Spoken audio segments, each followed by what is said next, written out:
In Abbasi period, Baghdad was a great center of learning and knowledge. Scientists and intellectuals from all over the world came here to quench their thirst for knowledge. Khalifa was a lover of knowledge and he encouraged learners and scholars for their remarkable achievement in the field of science.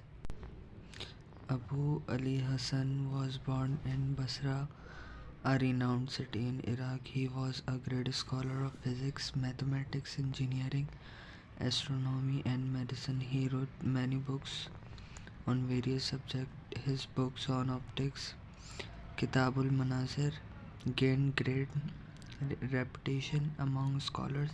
In this book, he criticized the theory about the nature of light presented by the great philosophers of the past, such as Ptolemy and Euclid. It was his courage that he refuted this theory on practical ground. According to this theory, firstly light enters the eye, then emits in the form of rays from the eye. These rays fall on the object and mark it visible. But Al-Haytham pointed out that when light is incident on an object, some of it is reflected back and enters the eye. As a result, the object becomes visible to the eye. He discovered the nature of light and told that it is a kind of energy. He gave formal definition of ray light. He invented a pinhole camera, and with this he obtained an image of sun eclipse. He gave two laws of reflection and carried out research on the formation of images by spherical mirrors. In his book, the chapter on human eye is still a remarkable collection of information on this topic. Another important principle he discovered is that a ray of light passing through a medium takes a path which takes the least time to traverse. Yaqub ibn Ishaq al-Kindi. Yaqub Kindi 800 AD was born in Basra. He produced several research monographs on meteorology, specific gravity, and on tides. His most important work was in sound and optics. He explained musical notes on scientific ground and discovered a method to express the notes in terms of frequencies and use it to fix the order of various notes according to their frequency. He also discussed the nature of sound. He worked in geometrical optics, which was translated in Latin. He was a man of diverse nature and he did extensive work on different fields of science and promoted new thoughts in many disciplines of learning. Abu Rehan Muhammad bin Ahmad al-Biruni.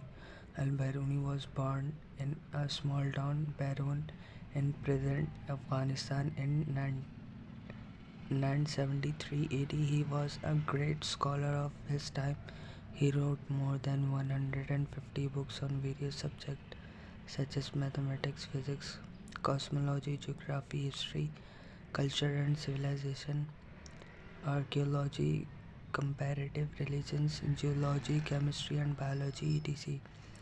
He explained every subject from a new angle and refuted many theories about the nature of things. For example, in his time it was supposed and was taken as a fact that Earth was a flat body, but not only rejected this nation but practically proved that Earth is round and not flat. He also measured the circumference of Earth.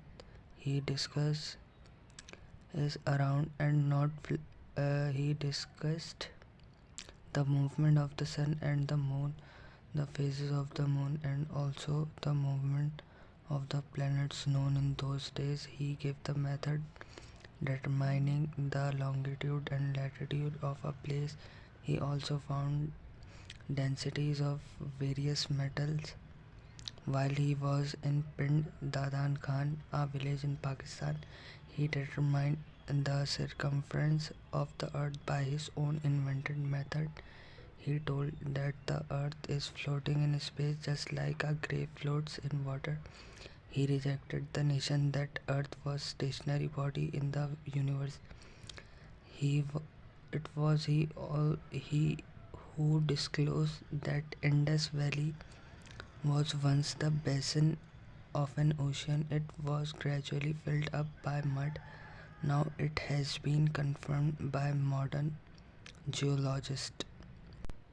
Dr. Abdus Salam was born in Jung, a small city in Pakistan, in 1926. He was very intelligent from his very childhood. He passed every examination with distinction because of his good performance in education. He was awarded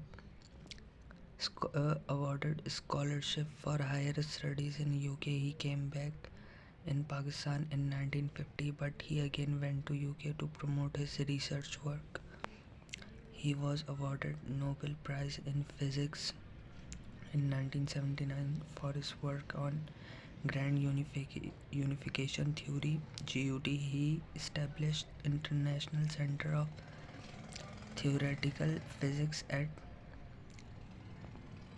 Italy, where scientists from the developing countries are provided opportunities to to augment their research work in which they are engaged in their own countries by joining with elites of physics. Of course, he was an asset of Pakistan and will remain in the hearts of learning circle.